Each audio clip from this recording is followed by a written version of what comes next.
The rope snapped taut against Seth Hale's wrists, and the canyon walls swallowed the echo of it like a secret they'd been keeping for 1,000 years. He hung there at the edge of the narrow ledge, 40 feet above the canyon floor, the red sandstone pressing into his back while 3 men with guns trained on him sorted through his saddlebags with lazy, practiced efficiency. His horse, a dun mare named Copper, had already been taken. The water canteen was gone.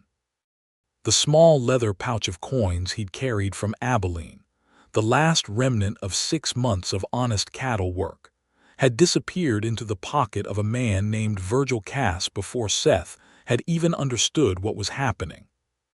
The trap had been elegant in its simplicity, a rock slide across the canyon trail that looked natural but wasn't, a figure waving for help at the far end, drawing him in, and then the guns, stepping out from the shadows of the canyon walls like nightmares made flesh.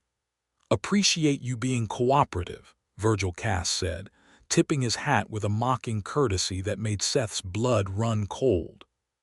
He was a lean man, deceptively lean, with pale eyes that held no warmth and a thin mouth that smiled without reaching anything human behind it. "Most drifters fight. You just looked at us like you were calculating odds. Smart man." "Smart enough to know 3 guns beats 1, Seth said, keeping his voice level even though his wrists were bleeding where the rope had cut through skin. "Smarter than most," Virgil agreed. "Which is why we're not going to kill you. Killing men draws attention, and we don't need attention right now." He crouched down to Seth's eye level, and the pale eyes were absolutely steady.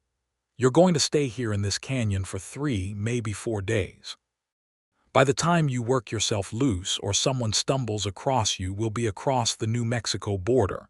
You'll be alive, inconvenienced but alive." "There's no water in this canyon," Seth said. "It's June." "You know what June heat does to a man in a canyon with no water?" Virgil stood. He didn't answer. That was its own kind of answer. The 3 men rode out through the western mouth of the canyon, and the sound of hoofbeats faded, and then Seth Hale was alone in a space roughly a 1/4 mile wide and 2 miles long, walled on all sides by red and orange sandstone that climbed 200 feet into the pale Arizona sky. He began working on the ropes. That had been 6 hours ago. Now the sun was directly overhead, and the canyon was a furnace. Seth had worked his wrists raw and only partially free. The rope loosened enough that he could move his arms but not enough to slip them entirely. He'd made it down from the ledge to the canyon floor, scraping his palms bloody on the descent, and he'd found what he'd hoped he wouldn't find. The canyon had only 2 outlets, and both were blocked.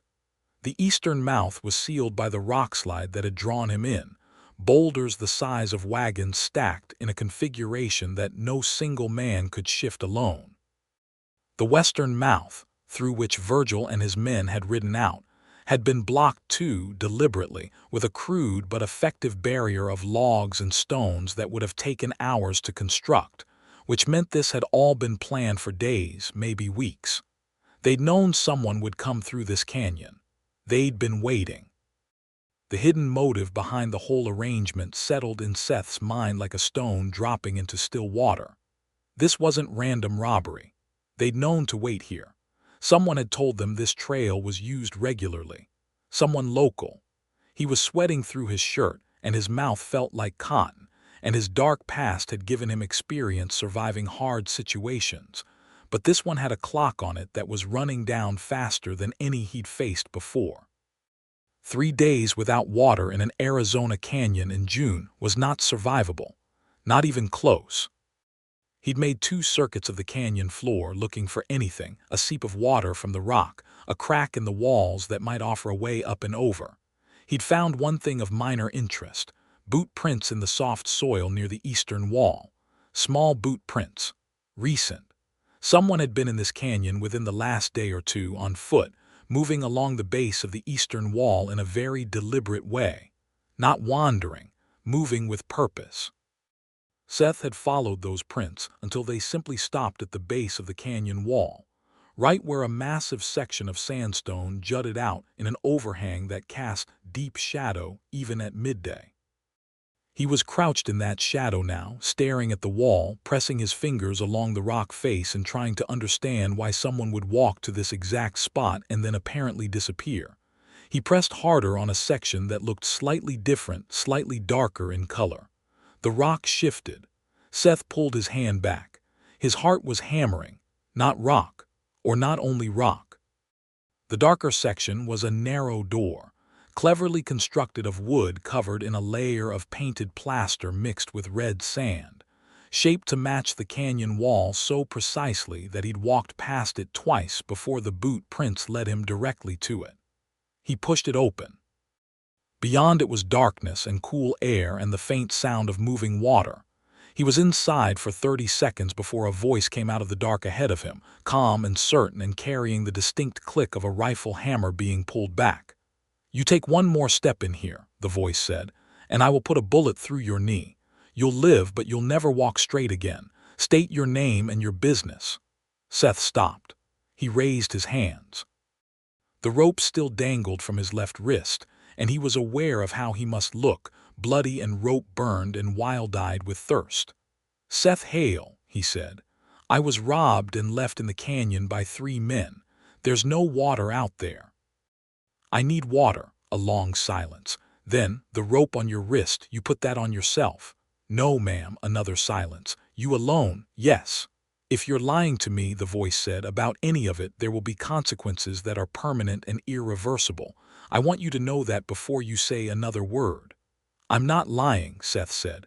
"I need water and I need help getting out of that canyon. Those are the only things I want." The darkness shifted, and a lantern came up, and Seth Hale got his first look at Fannie Callahan. She was not what he expected. He wasn't sure what he had expected exactly, but it wasn't this. She was perhaps 26 or 27, with dark auburn hair pulled back in a practical braid, dressed in canvas work trousers and a faded blue shirt rolled to the elbows. She was not small, but she wasn't large either, medium height and lean in the way of people who work hard every single day. Her eyes were gray-green, sharp and assessing in the lantern light, and the rifle in her hands was a Winchester model 1873, held with the casual, easy confidence of someone who had been using that exact weapon for years and knew precisely what it could do. She looked him over with an expression that was analytical rather than frightened, cataloging details, weighing possibilities, reaching conclusions. "You have the hands of a working man," she said. "The boots are worn on the outside of the heel, which means you ride more than you walk. That scar on your jaw is old, at least 5 years. Your clothes aren't the clothes of an outlaw. They're too plain and too worn for a man trying to make an impression." She lowered the rifle, not entirely, but from kill-shot position to something that merely implied violent consequence. "All right, Seth Hale, come in." He followed her through the passage. What opened up around him as she lifted the lantern higher made him stop again, not out of caution this time, but out of sheer astonishment. The passage opened into a natural cave, roughly oval, perhaps 40 feet across at its widest point and 30 feet high. Through some geological miracle, a crack in the upper rock wall admitted a shaft of pale natural light. A small underground spring fed a shallow pool in the far corner, the water clear and cold, the sound of it the most beautiful thing Seth had heard in 6 hours. But it was the rest of the cave that stopped him. The walls were covered in drawings. Not rough scratches, but careful, detailed, meticulous drawings done in charcoal and red ochre and something blue, covering every accessible surface from knee-height to arm's reach. He saw geological formations, canyon layouts, trail maps. He saw measurements and calculations written in a compact, precise hand. He saw botanical sketches, plants labeled in both English and what looked like Apache, with notes about water requirements and medicinal properties. He saw weather observations recorded in vertical columns with dates going back 3 years. This was not someone sheltering in a cave. This was someone's life's work, spread across stone walls. "Drink first," Fannie said, gesturing to the pool. "Ask questions after." Seth went to the pool and drank carefully and slowly, the way a man does when he knows drinking too fast after deprivation will make him sick. The water was cold and faintly mineral and tasted like survival. He stopped after what his body needed and sat back on his heels. "How long have you been working in here?" he asked. 3 years, she said. She had set the lantern on a natural shelf of rock and was watching him with the same assessing expression. The rifle rested across her lap. She hadn't put it down.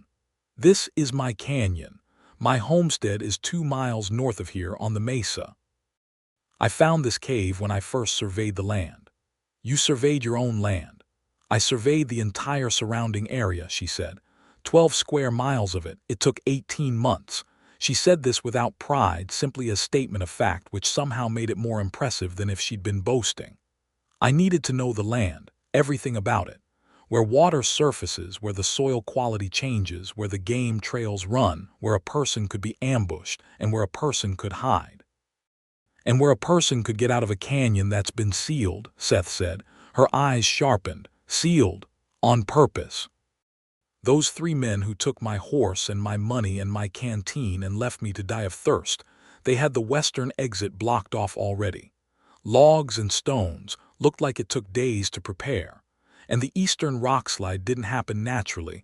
The angles are wrong and the debris pattern is uniform. Someone set it up."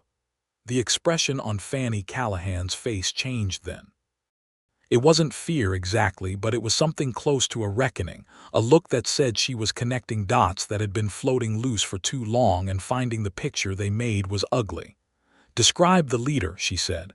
"The man who spoke." "Lean, pale eyes, almost no color in them, thin mouth. Moved like he was always calculating, named Virgil." Fannie closed her eyes briefly. When she opened them, something had been decided. "Virgil Cass," she said. "I know that name." Seth's stomach tightened. "He's been out this way before." "No," she said. "But my neighbor, a man named Dunnick, has mentioned that name twice in the last month, both times in a context that suggested he knew more about Cass than he was letting on." She was quiet for a moment. "Dunnick has been trying to buy my homestead for 6 months. He's made offers I've refused. The price has gone up 3 times and my answer has stayed the same." "What's on your land that he wants?" "A water source," she said. "The same spring that feeds this cave has a surface expression 200 yards northeast of my homestead. In this territory, in this climate, water is worth more than silver." She looked at him steadily. "If I were found dead or disappeared, the land would revert and he'd be first in line to claim it." Seth felt the cold clarity of it settle over him. The trap in the canyon hadn't been random. Virgil Cass had been hired by Dunnick or someone working with Dunnick, and the canyon had been selected because it was on Fannie's regular route, the path she used when coming to the cave. Anyone using that trail, anyone associated with the homestead or seen in the area, would serve as a message. Warning, or worse if needed. "The sealed canyon wasn't just about me," Seth said slowly. "They didn't know who I was. They were sealing the canyon against anyone, to cut off access, to isolate the homestead." "To isolate me," Fannie said. She set the rifle aside then fully because they were both thinking about the same threat now, and it was out there, not in here. "How many days' worth of water do you think they've left themselves?" Cass said 3, maybe 4 days before he crosses into New Mexico. "Then they're not done here," Fannie said. "They're not just passing through. They have something else to accomplish first." They stared at each other across the lantern light in the cave, and Seth Hale understood in that moment that he had stumbled into something much larger than a robbery. He was in the middle of someone else's fight for survival. And the woman across from him, who had mapped 12 square miles of Arizona territory and built a hidden door in a canyon wall and filled the cave behind it with 3 years of hard-won knowledge, was entirely capable of fighting that fight. But she was also, at this moment, in serious danger. "Tell me about the secret trail," Seth said. "The one that gets us out of this canyon without using either of the blocked exits." Fannie Callahan looked at him for a long, measuring moment.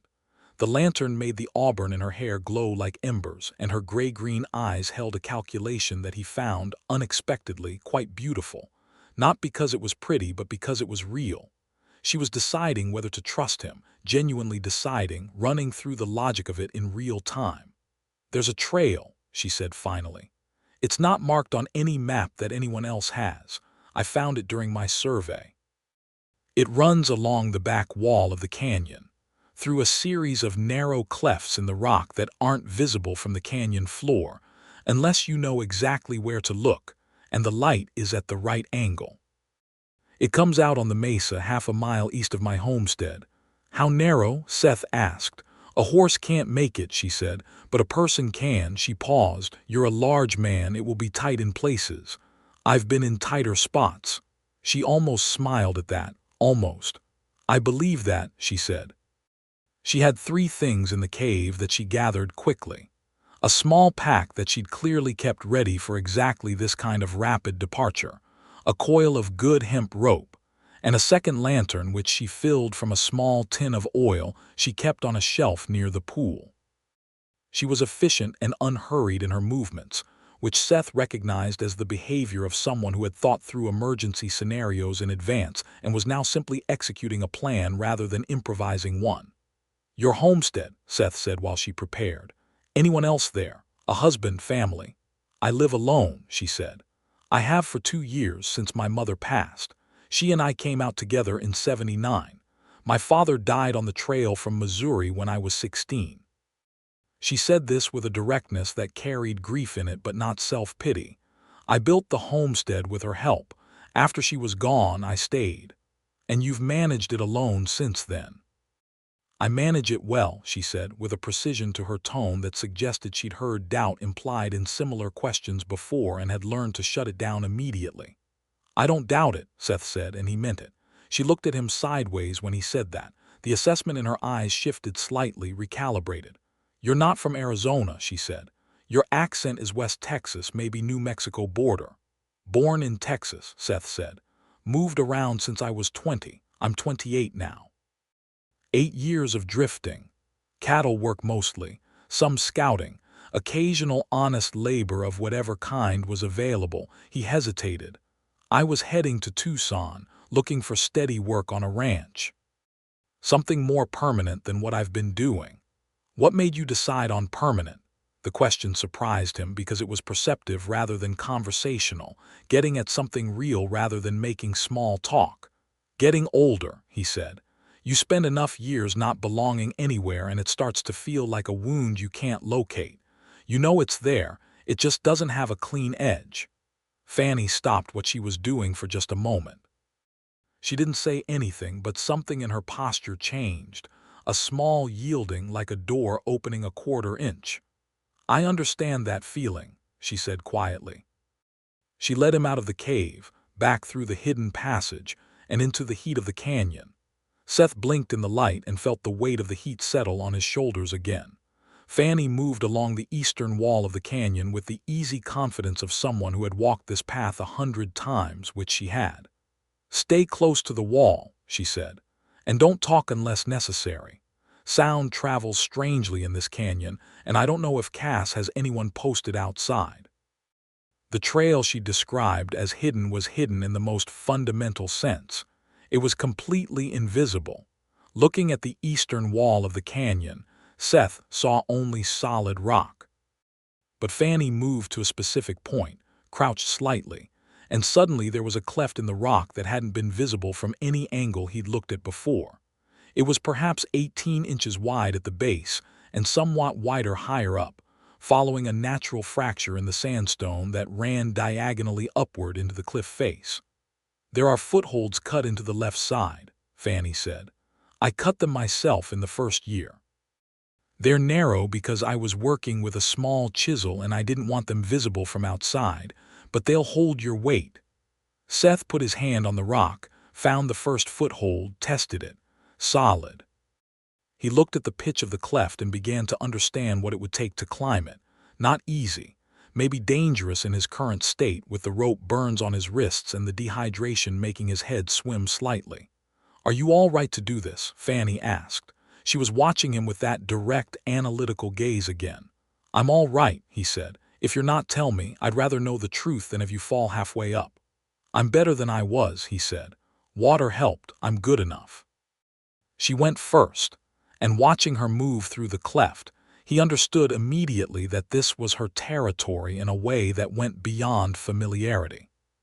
She moved through the narrow space with a fluid efficiency, placing her feet and hands with unerring precision, never hesitating, never searching for the next hold. She'd done this enough times that her body had memorized it. Seth followed. It was every bit as tight as she'd warned. There were 3 places where he had to turn sideways and exhale fully and push through, where the rock pressed against his chest and his back simultaneously. And the rational part of his mind noted clinically that this would be genuinely terrifying to anyone with a tendency toward closed spaces.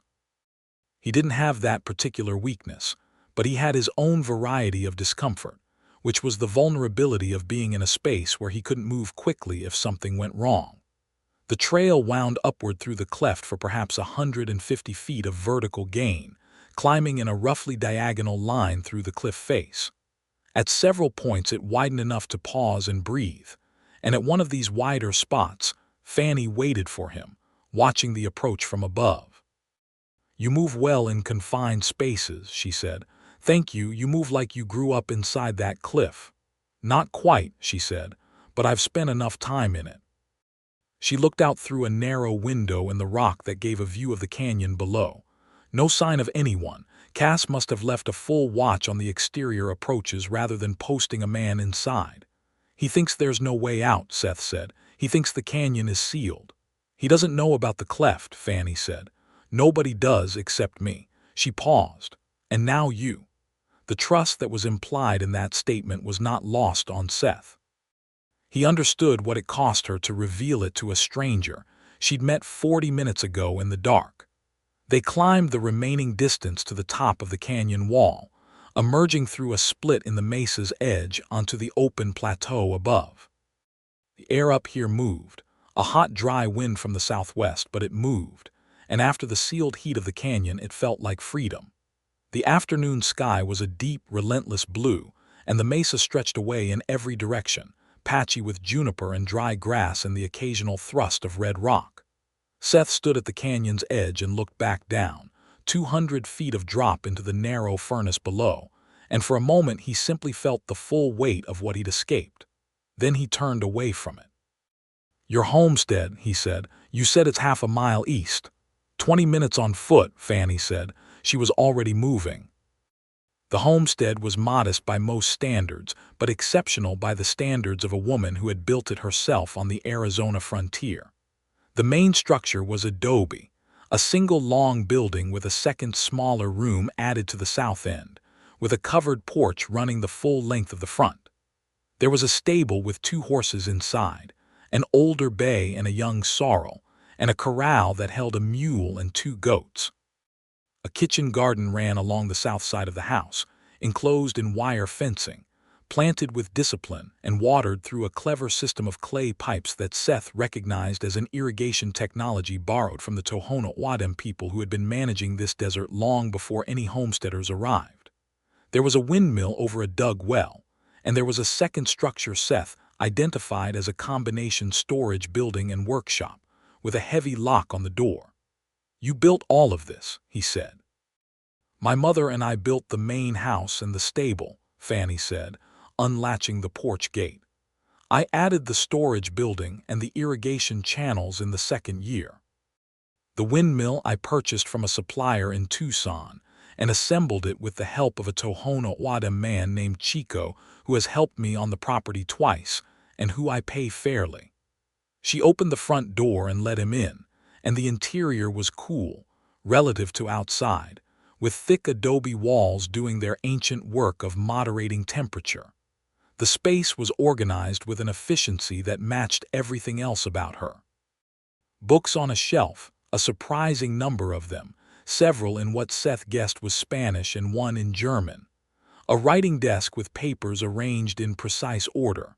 A cookstove, a table with 2 chairs, a trunk, and a cot in the corner of the main room. Through the doorway of the added room, he could see a proper bed and another shelf of books, and what appeared to be a surveying instrument of some kind on a stand near the window. She gave him clean water from the well and a cloth for his rope burns, and a simple meal of beans and dried beef, without ceremony or apology for its plainness. He ate with the focus of a man who'd been on the edge of a serious problem for the past 7 hours, and when he was done, the clarity that comes with hydration and food began to settle back into his thinking. "We need to talk about Dunnock," he said.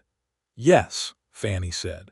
She sat across the table from him, her hands wrapped around a tin cup of coffee. "Tell me everything," Cass said. "Every word you can remember." He told her, carefully and in order, including the detail about New Mexico and the 3 to 4 day timeline. As he talked, he watched her face, and what he saw was a mind working in real time, pulling details apart, testing them, reassembling them into new configurations, discarding interpretations that didn't hold and locking onto the ones that did. "The New Mexico reference is interesting," she said when he finished. "Virgil Cass has a documented history in New Mexico. There were warrants issued for him out of Mesilla in '81 for robbery and assault. That he's moving back toward New Mexico suggests he's either got contacts there who will protect him, or he has a job to finish here first, and New Mexico is the planned exit." "How do you know about the Mesilla warrants?" "I make it my business to know the regional criminal history," she said, and there was something quiet and serious in her voice. "When you're a woman alone on a frontier homestead, ignorance is not a luxury you can afford. I've been writing to territorial law offices since I arrived. I know the names of every known active outlaw within 100 miles, their last known locations, their methods, and the law enforcement contacts who are tracking them." Seth stared at her. "You've built an intelligence network." "I've built a correspondence network," she corrected. "It's not glamorous. It's letters and response times and a lot of waiting, but the information is real. And you know to connect Cass to Dunnock how?" "Dunnock mentioned him by name 2 months ago in a conversation I wasn't supposed to be overhearing," Fannie said. "I was at the general store in Ridgeback when Dunnock was talking to his hired man, a thin-shouldered fellow named Prout, about a man named Cass who was coming through in June. The context suggested business of a specific and unfriendly nature. I added the name to my letters." She looked at Seth steadily. 2 weeks ago I received a response from the Pima County Sheriff's Office. Virgil Cass has been associated with at least 2 property disputes in the territory where the original owner was either scared off or found dead under unclear circumstances. The full shape of it was clear now. Dunnock had hired Cass to do what Dunnock couldn't do himself, which was eliminate the obstacle to acquiring the land. Fannie was the obstacle. "Where is Dunnock's property?" Seth asked. 3 miles northwest of here," she said. "His ranch is larger than my homestead, but his water situation is poor. The creek that feeds his cattle dries up by August most years. My spring runs year-round." "Have you reported your suspicions to anyone official?" "I wrote to the territorial marshal's office in Prescott 6 weeks ago," Fannie said.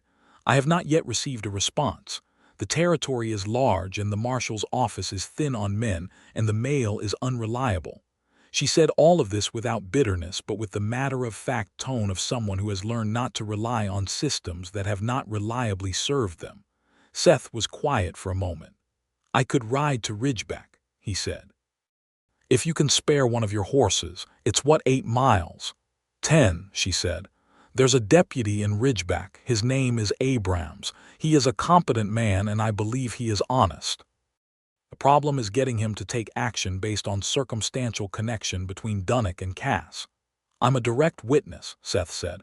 "I can testify to the robbery, the trap, the deliberate sealing of the canyon. Cass and his men committed those crimes against me personally. That gives Abrams something to work with." Something shifted in Fannie's expression.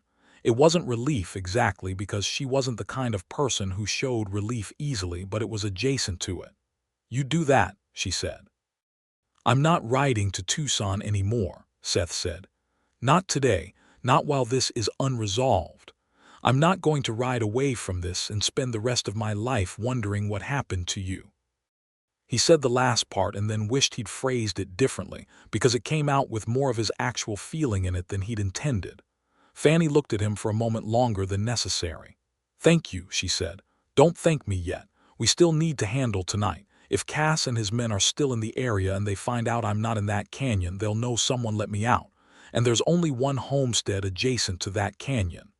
"I know," Fannie said. "I've thought about that." She stood and went to the locked storage building's key, hanging on a hook by the back door. "There are things I need to show you." In the storage building, beyond the surveying equipment and the organized shelves of seeds and tools and preserved food, Fannie Callahan revealed what Seth would later describe as the most well-organized personal defense system he had ever seen on a civilian property. She had 3 rifles: the Winchester he'd already seen, a Sharps rifle suitable for long-distance shooting, and an older Springfield that she kept as a backup. She had ammunition stored in labeled tin boxes, with the counts written on the outside in pencil. She had a signal mirror mounted on a bracket outside the workshop door, angled toward the ridgeline to the south where there was, she explained, a Tohono O'odham seasonal camp. "I have an arrangement with them," she said. "I've helped their families twice with medical care, basic wound treatment and fever management, which I learned from my mother who was trained as a nurse. In return, they watch the approaches to my property when things seem dangerous." Seth stood in the storage room looking at everything, and felt that particular kind of vertigo you feel when you realize the person in front of you is operating at a level you hadn't anticipated. He'd expected to find a woman in distress who needed his help to survive. What he'd found was a woman who had been fighting this battle on her own terms for 2 years, with intelligence and preparation, and a network of relationships built on genuine respect rather than charity, and who was now accepting his help not because she needed rescuing, but because an extra set of capable hands was tactically useful. "What do you want me to do?" he asked. Not what are you going to do, but what do you want me to do? The distinction mattered, and he was careful about it. Fannie noticed the distinction. He could tell because her eyes softened by a fraction, the smallest amount, but it was real. "Tonight," she said, "we keep watch in shifts. I'll take first watch 4 hours, you sleep. Then you take second 4 hours, I sleep. We watch the western approach, the canyon trail, and the north road. In the morning, early before the heat builds, you ride to Ridgebeck on my bay horse and speak to Abrams. I'll remain here with the Sharps. At the range I can shoot from this property. No one approaches across the open mesa without knowing about it first." "At what distance can you shoot accurately with the Sharps?" Seth asked. "Reliable center mass at 500 yards, she said. "I've tested it extensively. The canyon walls create wind anomalies at the southern end of the property, so I compensate for that with a slight right adjustment on that approach." Seth Hale, who had scouted for the Army and worked cattle drives across 3 territories and spent 8 years in the frontier west, took a slow breath and processed what she'd just told him. 500 yards, reliable with wind compensation. That was marksman-level shooting. Not just competent female on the frontier shooting, but serious, trained, practiced precision work. "Where did you learn to shoot like that?" he asked. "My mother had a book," Fannie said. "A technical manual on marksmanship written by a Union Army officer after the war. I read it when I was 18. Then I practiced for 9 years. She met his eyes. "I practice 300 shots per week, every week, weather permitting. I keep records." She gestured toward a ledger on the shelf. "Ammunition expenditure, grouping patterns at different distances, performance degradation in wind and rain. I understand my rifles better than most men understand their horses." Seth was silent for a moment that he couldn't help. "You are remarkable," he said, and the honesty in it was complete and unguarded and surprised them both. Fannie Callahan's composure flickered, just for a second. Then it steadied. But in that second, something crossed her face that was younger than everything else he'd seen, something that said she had not heard that particular word from anyone in a very long time. "Thank you," she said quietly. Not the thank you of someone dismissing a compliment. the thank you of someone receiving something they didn't know they'd been needing. They ate a second small meal as the sun went down, canned peaches and cornbread that Fannie had made the previous morning, and the conversation moved more easily than it had any right to, given the circumstances. She asked him questions about the cattle trails and he answered them. He asked her about the geological formations she'd mapped, and she explained them with a precision and enthusiasm that made her eyes go animated and bright. She told him about a fossil she'd found embedded in the canyon wall, a marine creature from an age so deep it made the mind go quiet, and how she'd written to a professor at a university in Philadelphia about it, and he'd written back a long and genuinely interested letter. He asked me to send a sketch, Fannie said. I sent him 6, with measurements. He wrote back and called them the most accurate fossil field sketches he'd received from a non-professional observer. He said he would cite the correspondence in a paper he was writing. Are you going to pursue that? Seth said. The fossil work. I pursue everything, she said. Everything I can. There is so much to know about this land and so few people paying attention to it. Somebody ought to. The first shift watch was quiet. Seth slept on the cot in the main room, a light sleep with his hand near the rifle Fannie had loaned him, and when she woke him at midnight with a steady hand on his shoulder and said, "Nothing. All quiet," he was awake and alert before she'd finished the sentence.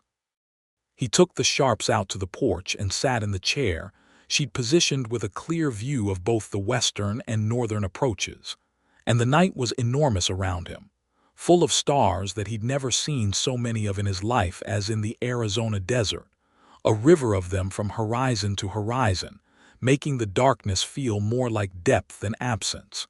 He thought about Fannie Callahan. He thought about the way she'd held the rifle in the cave, not with aggression, but with the settled ease of someone who'd made peace with the necessity of self-defense. He thought about 3 years of drawings on cave walls, 3 years of learning a piece of land so completely that she could navigate it in any condition. He thought about the maps and the weather records and the fossil sketches, and the correspondence with the Philadelphia professor, and the arrangement with the Tohono O'odham camp, and the carefully counted ammunition, and the ledger of marksmanship practice records. He thought about a girl of 16 who'd lost her father on the Missouri Trail, who'd come to Arizona with her mother and put her hands into red desert soil and decided that this was where she would make her life, and then had made it, in every meaningful way, alone. He'd met a lot of people in 8 years of drifting. He'd met capable people and resourceful people and tough people, and every now and again he'd met someone genuinely brilliant, someone who had a mind that moved differently from most, faster and more laterally, and with a quality of attention that could pull signal from noise where everyone else heard only noise. Fannie Callahan was all of those things.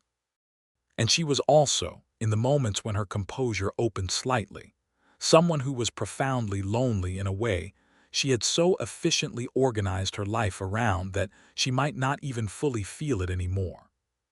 He sat with the Sharps on the porch under the Arizona stars and let himself understand that he did not want to ride to Ridgeback in the morning and then continue to Tucson. That was the honest truth of what he felt, and he'd spent enough years in the honest frontier to know that denying your own truth was the fastest path to regret.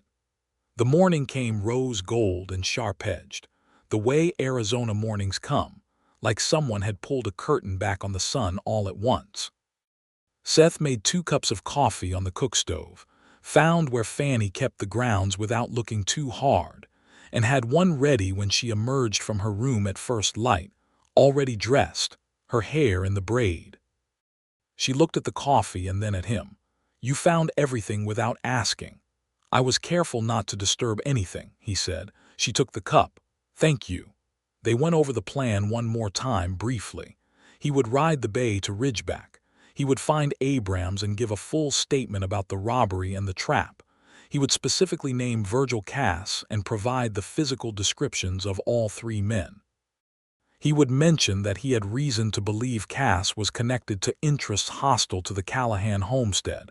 He would not mention the secret trail or the cave.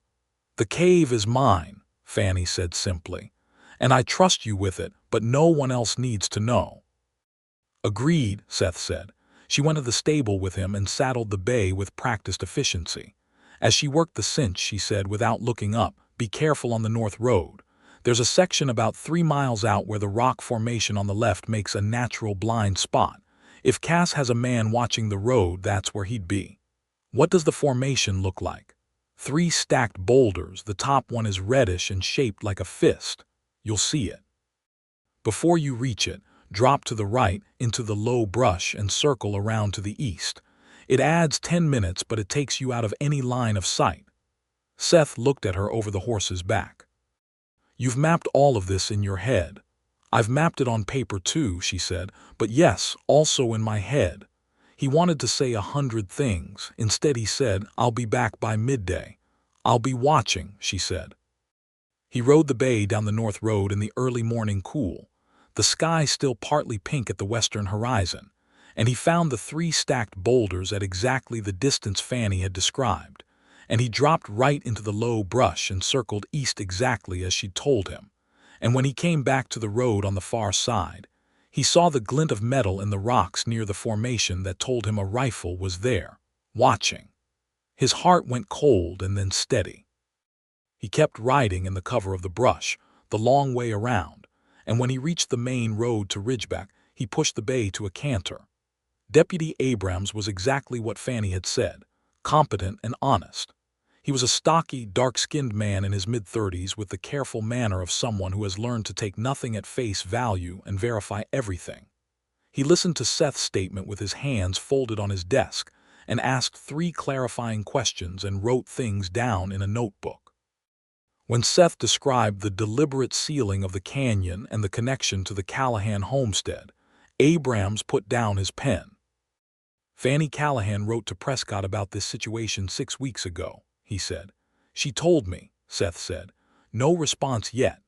Abrams made a sound that combined several opinions about the Prescott office into one economical expression. "I've had my own suspicions about Dunnick for some months. What you've given me is the first direct evidence of a crime rather than a suspicion." He stood. "I'm going to ride to Ridgeback Circuit Judge and get a warrant for Virgil Cass." "You said 3 to 4 days on their timeline. That gives me today." "There's a man on the north road," Seth said, 3 miles out of the Callahan property in the rocks by a formation that looks like a fist, armed." Abrams wrote it down. "I'll approach from the south." "There's another thing," Seth said. "Fannie Callahan is alone out there right now. She is more capable of taking care of herself than most men I've met, but she is one person against what may be multiple men." Abrams looked at Seth in a way that was measuring his concern specifically. "How long have you known Miss Callahan?" "Since yesterday afternoon," Seth said. Abrams almost smiled. "All right," he said. "Ride back to the homestead and stay with her." "I'll bring men." Seth rode hard on the return. He took the eastern approach, a longer route that avoided the north road entirely, swinging wide through the open mesa, and came to the homestead from the direction that gave him a clear view of the front of the house from a quarter-mile out. Everything looked quiet. The goats were moving in their pen. The windmill turned. The bay's ears flicked, not alarmed. He rode in through the gate, and Fannie came out onto the porch with the sharps in her hand and her expression tight with something that released visibly when she recognized him. "Abrams is coming," Seth said, sliding down from the saddle. "He's getting a warrant." Fannie let out a slow breath. "The man on the north road, the one watching from the rocks, did he see you go?" "I went around him like you told me. He didn't see me going or coming." She nodded slowly.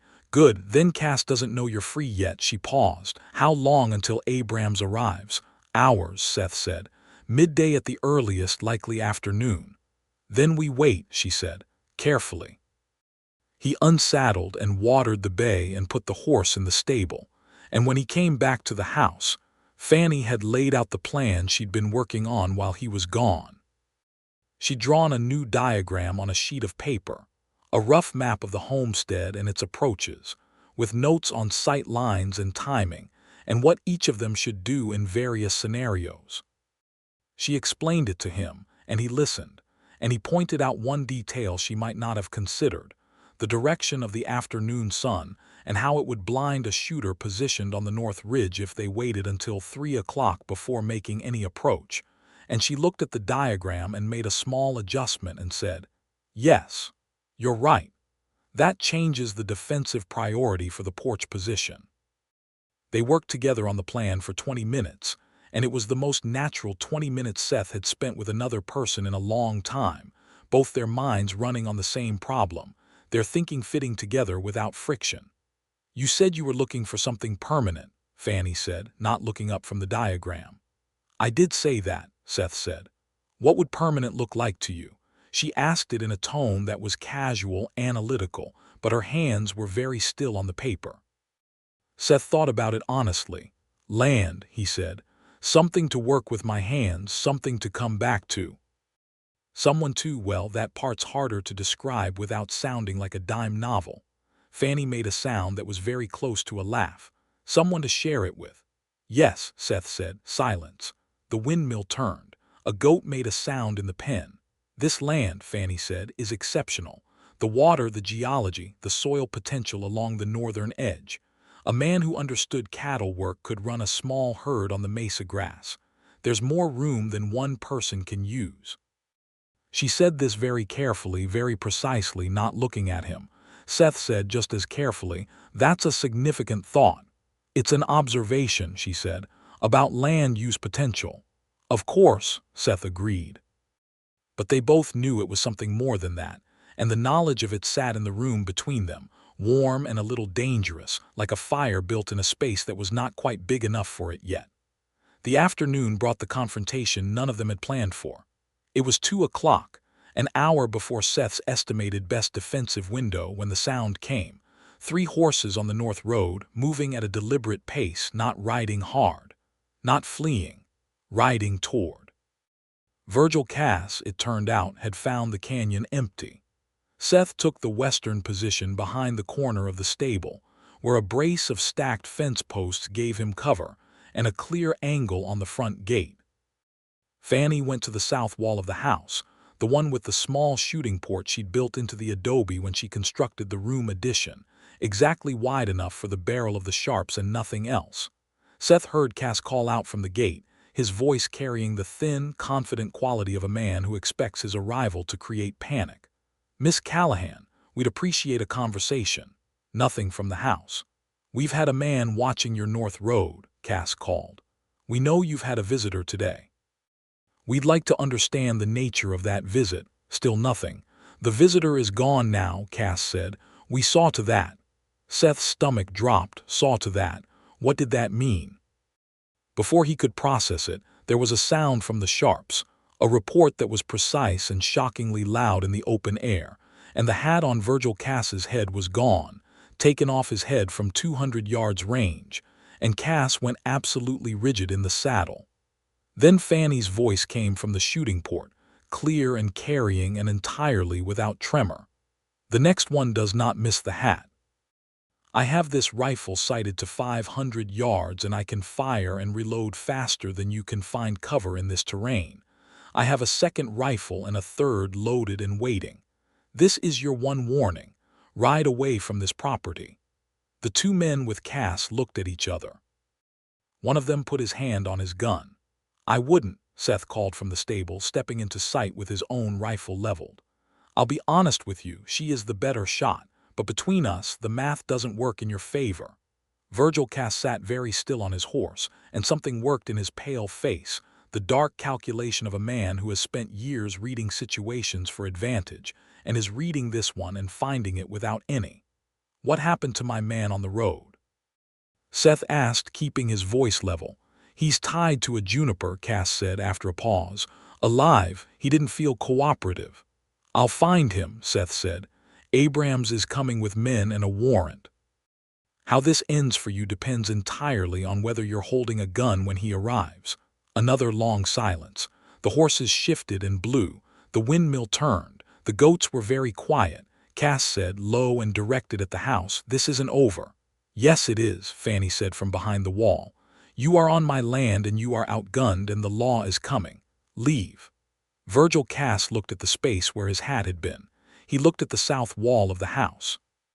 He looked at Seth Hale, who stood with the rifle steady and an expression that communicated without ambiguity that it would be very easy to pull the trigger.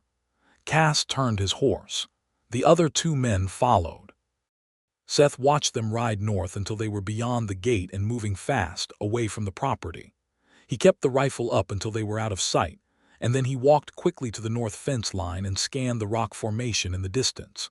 He found Cass's man tied to the juniper exactly as described, cursing energetically, alive, and he left him there for Abrams. He came back to the house. Fannie had come out onto the porch, the sharp still in her hand, watching the north road.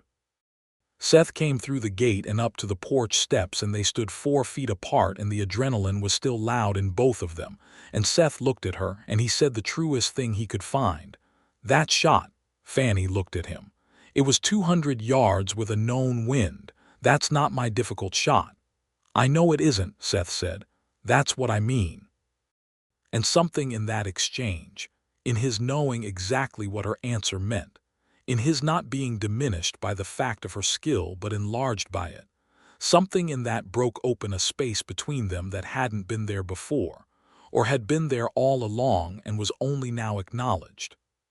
Fannie set the sharps against the porch railing very deliberately and turned back to him, and for the first time since he'd met her, her expression was not analyzing anything. It was simply present. "Seth," she said. "Yeah," he said. "I would not have asked you to stay. I know, but I'm glad you did." He nodded. "Me too." Deputy Abrams arrived at 4 in the afternoon with 3 men from Ridgeback, including the circuit judge's clerk with the warrant for Cass and a second warrant for questioning Dunnick. They found the man tied to the juniper, and they found Cass's tracks leading north, and Abrams organized his men into a pursuit party with the focused efficiency of someone who has done this before and knows it requires speed. The discussion in the homestead was thorough and documented. Seth gave a full statement. Fannie gave an even more thorough one, backed by the correspondence records she'd kept, every letter sent and received, every piece of relevant information, organized in a box that she produced from the storage building with the confidence of someone who had known this day would come and had been preparing her evidence for it. Abrams looked at the correspondence box and then at Fannie and said, "You've done 3/4 of my work for me already." "I know," Fannie said with no false modesty. "Have you considered working for a law office?" "I've considered a great many things," Fannie said. "At present I'm considering the welfare of my homestead." The judge's clerk took all of the correspondence as documentary evidence and wrote Fannie a receipt for it. Abrams took Seth's statement in triplicate. Then they rode north after Virgil Cass. Cass was caught 2 days later, 20 miles into the New Mexico border country, by Abrams and 2 territorial marshals who had finally responded to the Prescott letters. The 2 men who rode with him were taken at the same time. All 3 were transported to Tucson for trial. Dunnick, when Abrams rode to his ranch with questions, folded quickly. The man had a dark past of legal troubles in Texas that made him highly motivated to cooperate, and he confirmed the arrangement with Cass in exchange for consideration on lesser charges. He signed papers and within 3 months had sold his ranch and moved east, out of the territory entirely. The trial of Virgil Cass took place in Tucson in the fall of that year, 1883, and Seth Hale testified, and Fannie Callahan testified, and the documentary evidence she had been building for 6 months was admitted in full. Cass received a sentence of 12 years in the Yuma Territorial Prison. In the weeks after the immediate danger had passed, Seth had stayed. He told Fannie he would help secure the homestead while the legal situation resolved itself, which was true and also was a reason that gave both of them time, and cover for the time, to understand what was happening between them without having to name it before they were ready. He worked the property. He rebuilt the north fence where it had begun to lean. He repaired the stable roof, where the last rain had found a weakness. He went to Ridgeback on the bay and retrieved a replacement for his stolen horse, a roan gelding that he bought from the stock agent there.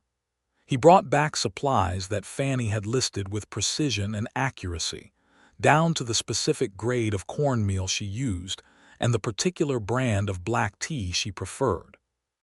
He found that work alongside Fannie was a specific pleasure he hadn't known before, which was the pleasure of working with someone who was good at everything they did, which raised the quality of everything around them without effort. She was naturally efficient. She didn't repeat motions. She planned ahead in a way that prevented most of the problems that created extra work. Her property, even under threat, was better managed than ranches Seth had worked that employed a dozen men. He watched her teach herself Spanish in the evenings, working through a grammar book she'd ordered from a bookshop in Santa Fe, making careful pronunciation notes in the margins. He watched her take measurements of the spring output in a dry spell and correlate them with the week's temperature record to build a predictive model for water levels. He watched her mend equipment with the same precise attention she brought to everything, and he watched her write in her cave journal, which she brought to the house in the evenings, adding to the drawings on its pages with a small piece of charcoal and a level of focus that was almost meditative. He told her about Texas, about his family there, his parents who still ranched near Abilene, a younger sister who'd married a schoolteacher and lived in Fort Worth, about why he'd left at 20, which was the restlessness of a young man who thought the world was bigger than one piece of it, and finding out after 8 years of checking that the world was indeed big, but that bigness alone was not enough. About the specific loneliness of constant movement, which was not the dramatic loneliness of someone with nothing, but the quiet, persistent loneliness of someone who has everything they need, and the one thing they want is a place where needing and wanting are pointed in the same direction. Fannie listened to all of this with complete attention and no interruption, which was how she did everything. One evening, about 3 weeks in, sitting on the porch in the last light of an October sunset that made the mesa look like something that had been painted rather than grown, Fannie set down the book she'd been reading, a collection of essays by John Muir about the California wilderness, and looked at Seth in a way that had no analysis in it at all. "I have been thinking," she said, "about a practical problem." "Tell me," Seth said. "The problem is that I have organized my life around the assumption of permanent solitude," she said, "and that assumption is becoming increasingly difficult to maintain in its original form." Seth was quiet. "I'm not speaking about need," Fannie said, with a care to her phrasing that was characteristic. "I am entirely capable of continuing exactly as I have been. I want that to be clear." "It's clear," Seth said. "You've made it clear every day since I arrived." "Yes," she said, "but clarity is not the same as preference." Seth felt something in his chest expand. "What do you prefer, Fannie?" She looked at the sunset rather than at him, and he understood that this was her version of gathering herself, the way other people might take a breath or look at their hands. "I prefer this," she said. "This specific configuration of people on this specific porch at this specific time of day. I find it preferable to the version without the one change that has occurred." He turned to face her fully. "Are you asking me to stay?" She looked at him then. "I am considering whether to ask you to stay," she said, "which is not the same thing, but it is much further than I have gotten before." "I haven't had a reason to stay anywhere," Seth said, "in 8 years, until now." She held his gaze. "It would not be a simple situation," she said. "I have strong opinions about many things, as I suspect you've noticed. I run this property in specific ways that I believe are correct, because they are based on 3 years of systematic observation. I would not compromise that." "I wouldn't ask you to," he said. "I want to be believed, not just accepted," she said. "There's a distinction." "I know there's a distinction," Seth said. "And for what it's worth, I believe you. I've seen the evidence. I believe every conclusion you've drawn and every system you've built and every decision you've made about this land. I came here not knowing anything about you, and now I know enough to say, without reservation, that you are the most capable person I have met in my adult life." Fannie Callahan looked at him for a long, still moment, and what was in her face was something she had been storing for a long time, and it had been waiting for exactly this. "Seth," she said. "Yeah," he said. She said, "Stay." He stayed. They were married in the spring of 1884 in Ridgeback in the small church there, with Deputy Abrams as witness and Chico from the Tohono O'odham community in attendance, one of only a handful of guests, and the ceremony was short and honest and exactly right for two people who had no patience for ornamentation, but a great deal of feeling for substance. The justice of the peace, an elderly man named Holloway who had been presiding over marriages in Ridgeback for 20 years, looked at them afterward and said, "I've married a lot of people. Most of them aren't sure. You two are sure." "We've been through enough to be sure," Seth said. Fannie took his hand and said nothing but held on. They rode back to the homestead that evening, the Rhone and the bay side by side on the north road, the spring air cool and full of sage, the mesa spreading away in every direction under a sky beginning to fill with the first evening stars. Seth looked over at Fannie on the bay, her braid down her back and her posture easy in the saddle, the competence of her so natural that she wore it like other people wore their skin, and he felt the specific gratitude of a man who has found what he was looking for in the last place he expected, which is to say exactly where it had always been, waiting for him to stop and look properly. "Thinking about the fossil again?" he asked. "I was thinking about the North Field," she said. "If we run a drainage channel along the lower section and let it carry the spring overflow there, the soil would support a grain crop, wheat possibly, or barley." "Both," Seth said. She looked at him sideways. "Both is ambitious." "We have good soil and a year-round spring," he said. "Ambitious is appropriate." She held his gaze for a moment and then looked ahead, and the almost smile was there on her face, the one he'd learned to recognize as her version of happiness fully expressed. The first full year of their marriage was the busiest of Seth's life and the most satisfying. They expanded the stable to accommodate 2 additional horses and began building a small cattle operation, starting with 10 head purchased from a rancher in Tucson who was reducing his stock. Seth knew cattle, genuinely knew them, and Fannie knew the land, genuinely knew it, and together they could look at a piece of mesa and understand it in ways that neither could alone. Seth learned the irrigation system and extended it, adding 2 new channels using the same clay pipe method Fannie had borrowed from the Tohono O'odham design.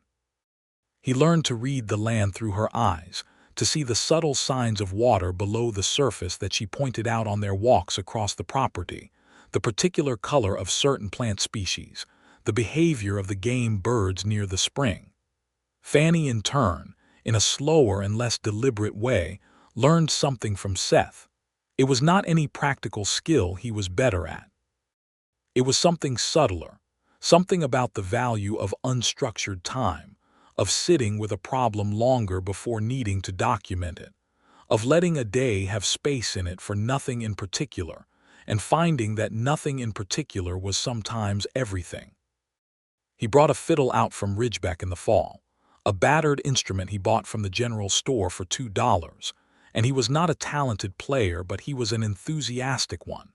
And on winter evenings when the wind came down from the north and the adobe held its warmth, he played and Fannie sometimes read and sometimes sat, and listened with a quality of listening that made the music feel more serious than it was, which was her gift to him.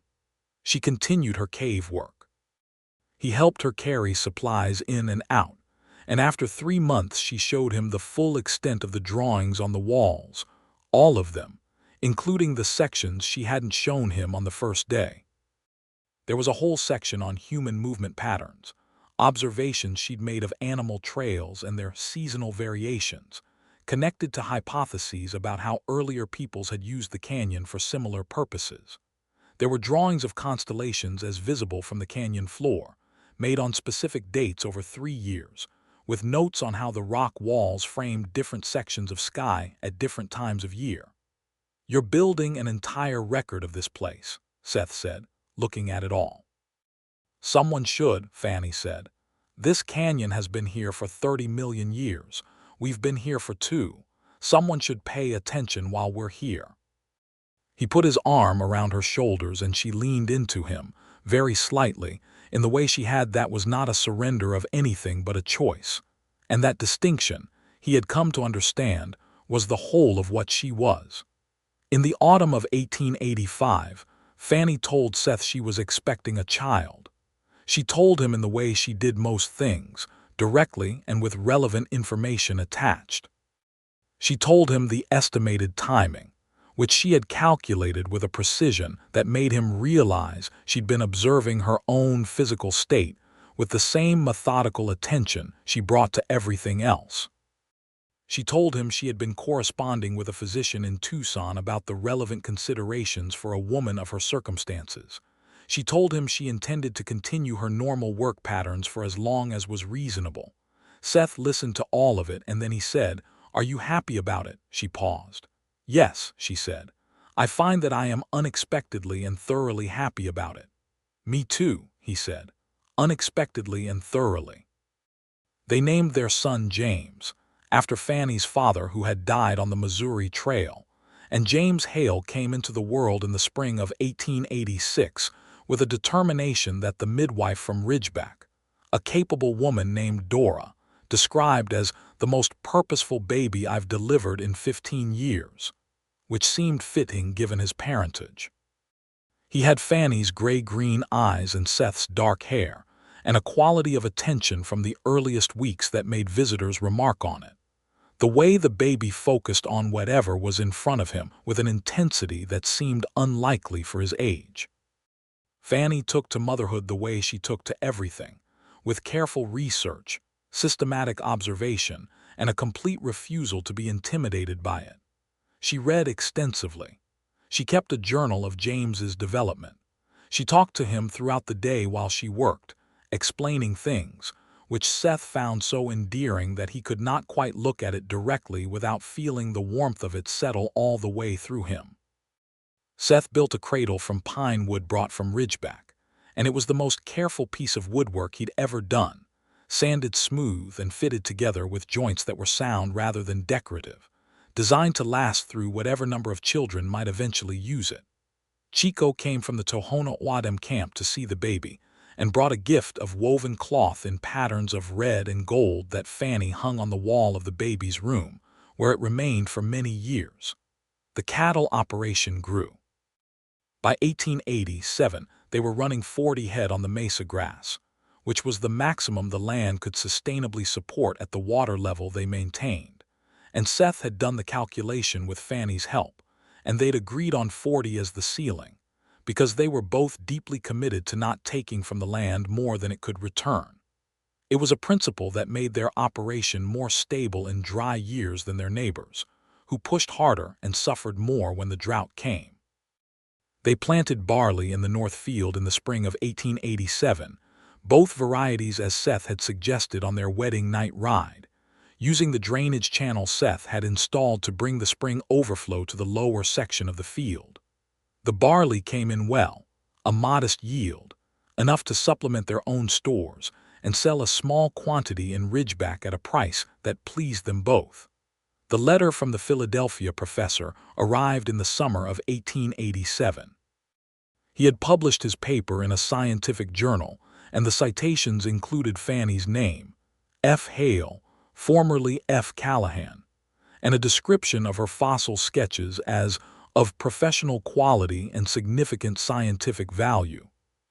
He was writing to ask if she would be willing to correspond further about additional fossil deposits she might have located, and he was prepared to offer compensation for any further sketches she provided.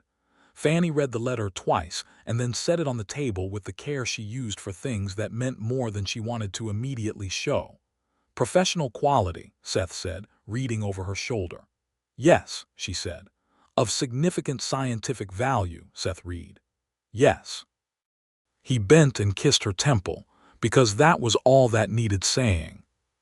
She wrote back the next day, a long letter with 3 new sketches enclosed, detailed and meticulous and labeled in her compact, precise hand. And the correspondence that followed with the Philadelphia professor was regular and productive and became, over the years, a genuine scientific collaboration. conducted entirely through letters. Between a frontier homesteader in Arizona and an academic who never visited the territory, but who valued what she sent him more than most of what he received from credentialed sources. The second pregnancy announced itself in the late spring of 1888, and this time Fannie was more prepared and less unexpectedly emotional about it, though both were relative terms. The Tucson physician she'd been corresponding with agreed to make the journey to the homestead for the birth, which made Seth considerably less anxious than he'd been for the first one, though he hadn't said so then, and Fannie had figured it out anyway. Their daughter arrived in November of 1888, a winter baby, born in the warmth of the adobe with the wind going hard outside and the cradle ready, and James, at 2.5 years old, deeply suspicious of the new arrangement, but willing to observe it with an attention that would have been remarkable in an adult. They named her Clara, for Fannie's mother. Clara Hale came into the world noisily, and with enormous appetite and a completely different disposition from her brother's focused intensity, which was to say she was enthusiastic about everything, indiscriminately and with complete commitment. She had Seth's coloring, warm and darker, and Fannie's determined quality, but directed more outward and socially than inward and analytically. "She is going to drive us absolutely to distraction," Fannie said, watching Clara at 3 months old attempt to examine everything within arm's reach with a thoroughness that suggested she had inherited the surveying impulse without the system. "She is wonderful," Seth said. "She is both," Fannie agreed.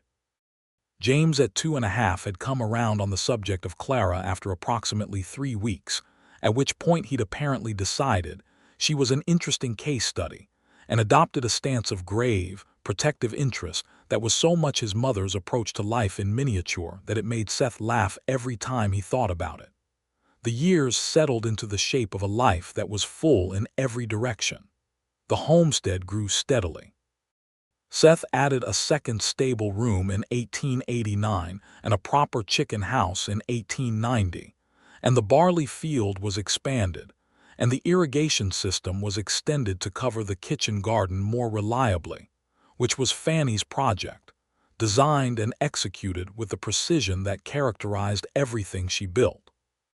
James started his schooling at the kitchen table with Fannie teaching him, using books she ordered from Santa Fe, and her own instruction in mathematics and writing, and later, in the basic principles of geology and botany that she knew as well as any university professor.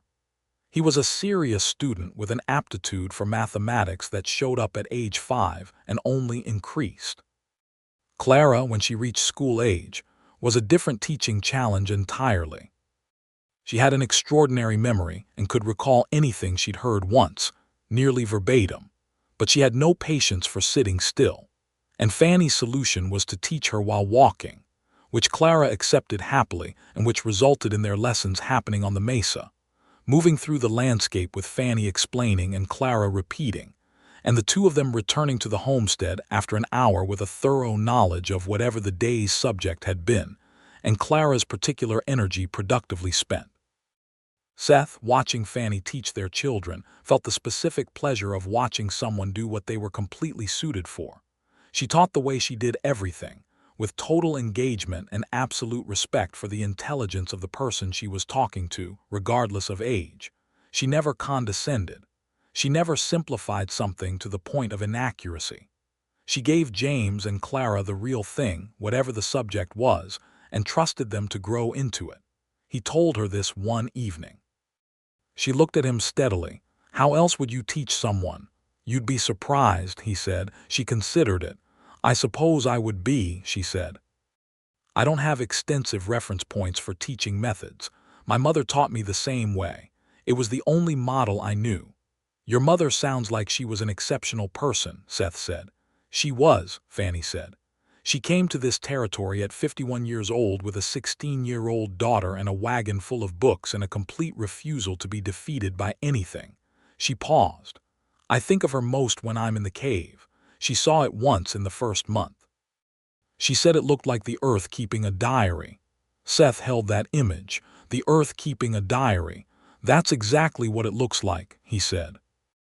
In the fall of 1891, Fannie received a letter from the Arizona Territorial Land Office acknowledging her expanded homestead claim and formally registering the water rights to the spring as belonging to the Hale property, a legal recognition that had taken 3 years of correspondence and 2 visits from a land agent to achieve, but that was now settled and documented and unassailable. Dunnick was long gone, his former ranch owned now by a couple named Marsh who were pleasant neighbors and good ranchers, and the threat that had defined the early days of the homestead was so thoroughly resolved that it had become part of the story of the place rather than an ongoing weight. Fannie read the land office letter twice, in the same way she'd read the Philadelphia letter, with a controlled containment that Seth recognized as her version of deep feeling. "Settled," he said. "Settled," she agreed. He reached across the table and took her hand, and she turned her palm up and held his, which was her language for the things that went past words. James, at 5 years old, came in from the porch where he'd been observing an insect of some description and wanted to tell his mother about it. And Clara, at 3, came in from somewhere making a noise that suggested she'd either found something exciting or something was chasing her. And the letter went on the shelf, and the evening went on as evenings did, full of the particular texture of a family that was working well. On the night of their 10th wedding anniversary, in the spring of 1894, Seth and Fannie walked to the canyon edge as the sun went down and sat on the mesa grass, looking at the last light turning the sandstone below them the color of fire. James was with Dora's family in Ridgeback for the week. Clara was with Chico's family, who had a standing arrangement with the Hales that was built on the same foundation of genuine mutual respect that Fannie had always maintained. The silence between them was the silence of people who know each other completely, which is the most comfortable silence there is. "Do you remember," Seth said, "what Virgil Cass looked like when you took his hat off at 200 yards? Fannie made the sound that was her laugh. "I remember what I was thinking." "What were you thinking?" "Was thinking," she said, "that the wind was running slightly south that afternoon, about 4 miles per hour, and at 200 yards that creates a 2-inch lateral drift, so I needed to adjust right by that amount. And also I was thinking that I was very glad you were at the stable corner with your own rifle, because the odds were better with 2 than with 1. Even though you could have taken all 3 of them yourself." She considered this seriously. "Possibly," she said, "but I prefer favorable odds." "I always have. Is that what I am?" Seth said. "Favorable odds." She looked at him, the gray-green eyes in the last light of a May evening, and what was in them was the full weight of 10 years and 2 children, and a life built with both their hands, and the feeling she had that she had always had about him, which she had organized her original life to live without, and had found herself unable to persist in that organization. "You are the best odds I ever took," she said, "and I calculated it very carefully before I took them."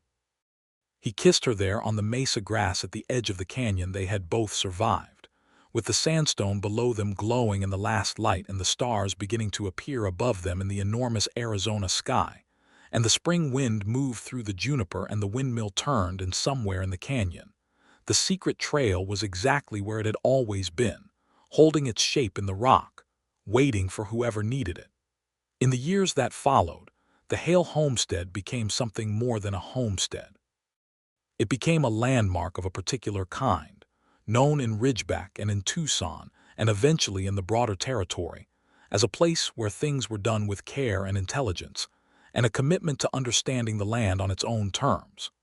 The fossil record that Fannie had been building in correspondence with the Philadelphia professor led, in 1896, to a formal scientific expedition visiting the area, 3 men from the university arriving in the summer heat to examine the canyon formations. Fannie led them to the fossil deposits she'd identified, speaking with a precision about the geological context that left one of the professors visibly recalibrating his expectations of who he'd expected to meet. She explained the stratigraphy of the canyon walls using terminology she'd learned from books and observation, and the accuracy of her analysis was, as the professor later wrote in his acknowledgments, that of a natural geologist of considerable talent. Seth sat on a rock at a respectful distance during the geological discussions and watched the professor adjust his understanding of Fannie Callahan Hale, and felt the same pride he'd felt when she took Virgil Cass's hat off at 200 yards, and also something else, a tenderness for the way her knowledge had been earned, year by year and letter by letter and chisel stroke by chisel stroke in the dark of a canyon cave, and what it had cost her to build it in the conditions she'd had, and what it meant that the world was now, slowly and imperfectly, acknowledging it. James, at 10 years old, accompanied the geological expedition as a self-appointed guide to the surface features of the mesa, having studied his mother's maps thoroughly enough to know them as well as she did. He answered the geologist's questions about the mesa formations with the same direct precision he'd inherited, and one of the professors told Seth quietly that the boy had a remarkable mind. "He gets it from his mother," Seth said. "Yes," the professor said. "I can see that." Clara, at 8, was less interested in the geologists and more interested in their equipment, specifically their surveying instruments, which she inspected with a thoroughness that made the instrument's owner slightly nervous until she handed it back with the comment that the level was improperly calibrated and was reading 2 degrees off, which proved upon checking to be correct. The hidden door in the canyon wall was never revealed to the expedition. That remained what it had always been, Fannie's own, and Seth's by extension, and the children's eventually, when they were old enough to understand what it meant to keep something carefully. The cave, with its years of drawings, remained exactly as it had accumulated, a record of attention paid to a place by someone who believed that places deserved attention. In 1897, the Territorial Marshal's office sent a letter to the Hale homestead, addressed to Mrs. Fannie Hale, inquiring whether she would be willing to consult on a property dispute in the eastern part of the territory that involved complex water rights and geological factors. The letter noted that her reputation for careful documentation and systematic observation of territorial land features had been recommended by Deputy Abrams, now promoted to Sheriff Abrams, as someone uniquely qualified to assist. Fannie read the letter at the kitchen table with Seth across from her and both children doing their schoolwork at the far end. "What do you think?" she asked him. "I think you should do it," he said. "If you want to. The homestead would need managing while I was gone, possibly 2 weeks." "I've managed it before when you've been in the canyon," Seth said. "I know where everything is and how everything works. You've made sure of that." He smiled at her. "You've documented everything." She almost smiled back. "I have, rather. Go," he said. "Go do it. You're exactly the person they need, and they know it, and you know it." She wrote back the following day, accepting. She went east for 11 days and came back with a thorough report that resolved the dispute in favor of the party whose claim was legally and geologically sound, which was not necessarily the party with the most money or the most local influence, and the territorial court accepted her findings as evidence. Sheriff Abrams wrote her a letter saying that 3 lawyers and 2 government surveyors had looked at the same dispute for 2 months without resolution, and she'd done it in 11 days. She kept the letter in the correspondence box that had started as the record of her fight to keep her land, and had grown into something much larger. The century turned in the winter of 1900, and the Hale homestead marked the occasion with a meal that Fannie cooked with more care than usual and a bottle of wine Seth had brought from Tucson on his last supply run, a California wine that tasted of something dark and warm. James was 14 and had begun apprenticing with a surveyor in Ridgeback on the days he didn't have lessons, because his aptitude for mathematics and measurement had found its natural outlet. Clara was 12 and had decided that she was going to be a doctor, a decision she'd arrived at with the same thoroughness her mother brought to everything, and which she had communicated to her parents as a fact rather than a wish. "It'll be hard," Seth said, "for a woman to study medicine." "I know," Clara said. Mother faced harder. Seth looked at Fannie. Fannie looked at Clara. "Yes," Fannie said. "She's right." They toasted the new century with the California wine, and James had a small glass because he was 14 and the occasion was significant. And Clara had a very small glass for the same reason. And outside the adobe walls, the Arizona winter was cold and clear, and the stars were visible in every direction, and the windmill turned in the north wind. Seth and Fannie sat late at the table after the children had gone to sleep, in the way they often did, the way that had been their specific habit since the early days of the marriage, when the evenings were the space for talking that the days didn't always provide. "I've been thinking about the cave," Fannie said. "What about it?" "The drawings are getting close to filling the available surface," she said. "I've been considering whether to start a bound record, a journal kept in the cave, something more portable and organized." "The drawings are important," Seth said. "They are," Fannie agreed. "But a journal would be more accessible to someone who found it later.